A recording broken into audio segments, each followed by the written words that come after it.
Hello? Anyone there?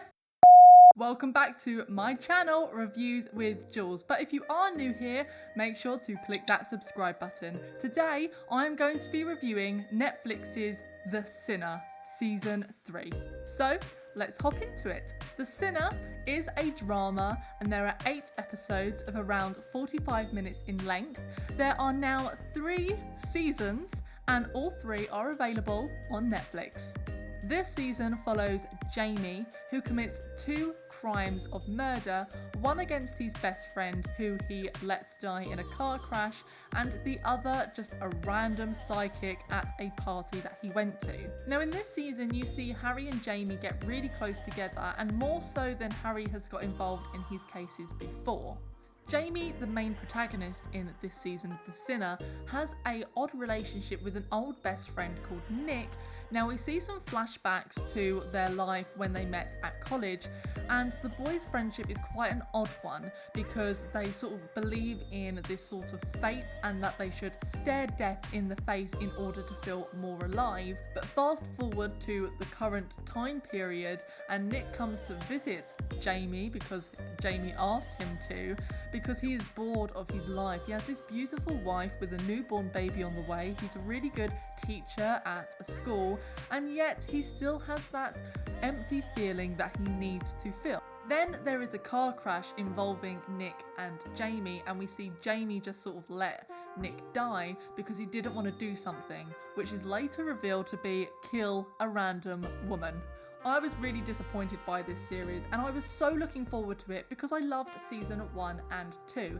Now, if you go back to season 1 with Cora's story, she blacked out a traumatic event and then throughout the series she was remembering certain things, so we as the audience were seeing them as she was seeing them, and then by the end you never knew that the situation that came, and that's what I loved about that series. In comparison to season 3 with Jamie's story, there was no traumatic event, there was no remembering anything or uncovering bits at a time that were kind of unpredictable to the audience. You knew every step before the characters made it, and that was what made it a terrible season. Now what I think that they should have done, and hear me out, is have a Fight Club sort of ending.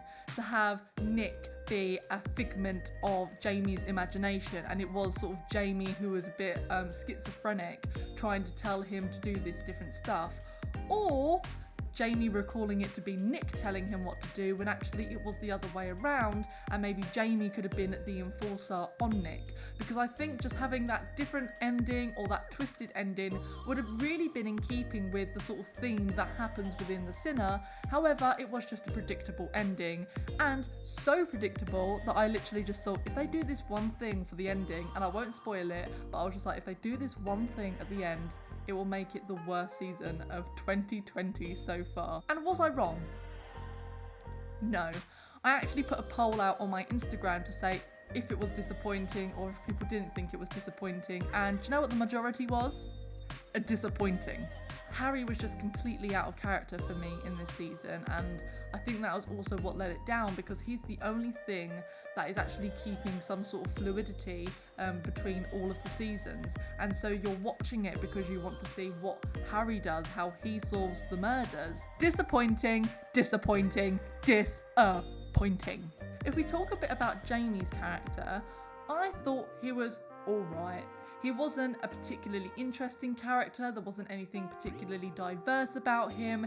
He was just a white middle-aged man trying to fill a void inside him, and for that reason I found him completely uninteresting. The wife, on the other hand, I thought was really interesting. I thought she had a very innovative story arc because she did something that I didn't predict she would do, and that's what I love about a character. When she was told by Jamie that he had done the killings, she just was like, okay. And she didn't go to the police, she stuck by him and was quite loyal even though she wasn't with him anymore.